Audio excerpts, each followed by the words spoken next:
Well, hello everyone and welcome to Friday's Reptile News. Now, as we always have announcements, we have some big announcements, our neat contest announcement too at the end of this video, so stay tuned for that. And a little explanation on no green screen back here. We're actually getting to the point where we're starting to maybe put the office back together. Possibly more on that on the vlog tonight. And I've got cages moved into the studio right behind that door right there, right in front of the grid. There's just no room to film in there, so I have to film right here right now. So let's move into the news, and we're going to start off in Panama City, where apparently the city is hearing complaints from residents about water moccasins in a local park. And I guess the city's looking into how to fix this problem, but get over it, people. Okay, here's my point of view, and that's what this whole thing is about, to talk about the current events and give my point of view, whether you agree with it or not, but I think you agree with it. You want to enjoy the public park. The water moccasins are part of what makes public parks so awesome, including the deer, the mountain lions, the skunks, the ants, whatever. So get over it, watch where you walk, leave the snakes alone. Yeah, let's move on. And now we're going to talk about Florida, and I think we got like a double douchebag of the day thing here. I really wanted to talk about this earlier in the week because as somebody so eloquently pointed out on the last show that I was fairly late on a story. Well, I've only been doing it once a week, so that's why I'm late. This one's also fairly late. A lot of you have probably already heard about it, but our double douchebag of the day goes to 42-year-old Robert Duval, whatever, however you pronounce that, and 22-year-old Christopher Scroggins. Apparently they were busted by wildlife officers in Florida with 260 alligator hatchlings on their boat, and which kind of makes this story double stupid. Okay, if you're going to break the law, you're stupid to begin with, but wildlife officers apparently walking down in the general direction of the boat, well, I guess were caught off guard when the elder of the two approached them and said, okay, you got us, we got alligator babies. And are you retarded? Seriously? Anyway, the men were charged with felony possession of the alligator hatchling, misdemeanor conspiracy charges, and one of the men was actually also charged with possession of a firearm by a convicted felon, which is also a felony in Florida. So thank you, douchebags of the day, for continuing to give us somebody to make fun of. And now we go to Seattle, where the Woodland Park Zoo is apparently getting ready to release 1,400 Oregon spotted frogs into some Washington wetlands. Now they say these frogs have all but just about disappeared from a lot of areas, and they worry that these frogs, if the decline is allowed to continue, eventually they will become extinct, and they're going to bring the common garter snake with them because they are a common staple food source for the garter snake. So that's awesome news. I love hearing about wildlife rehabilitation and controlled releases to better the numbers of endangered or protected volatile populations in the wild. So good there, awesome news. And now we move to Grahamstown in South Africa, where a man was actually killed by his a red spinning cobra that he actually kept for a pet. A 29-year-old Sean Moolman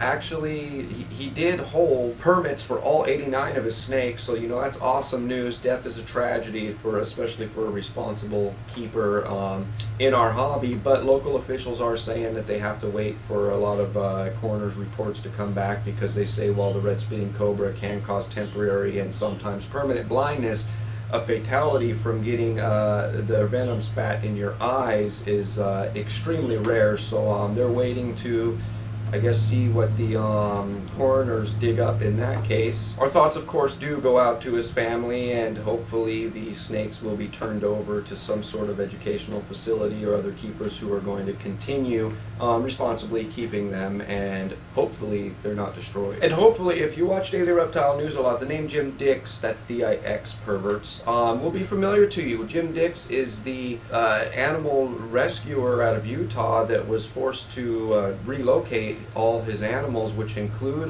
venomous snakes, iguana spiders, coyotes even, because of a road project that I guess was moving right through where he lived.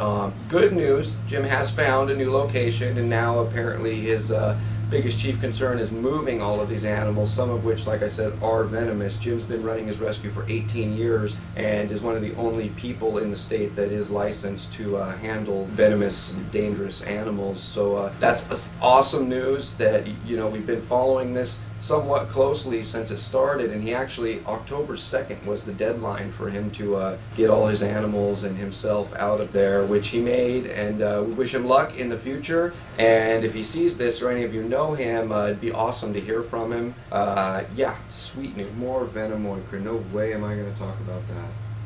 Bullshit. And of course we're going to do something a little bit different today, and we're going to have another douchebag of the day, which is Alberto Nunes, because apparently police were called to an area in New Mexico after people in the area heard gunshots. When they arrived, they found a 4-year-old girl crying by herself in the car. Mr. Nunes apparently, after arriving back, told police that he had left his daughter in the car to go out hunting for snakes. And of course, Nunes is being held on $15,000 bail, and his charges include abandonment or abuse to a child. And for all you people in Ohio that just absolutely hated Strickland because of his little emergency ordinance animal ban earlier this year, well, you're not out of the dark yet. There's actually a closed-door meeting, which should scare the shit out of you because it includes the United States Humane Society, and they are actually working on drafting exotic animal laws for Ohio. Now, the new governor thankfully wants to hear from everybody, but I didn't quite see anybody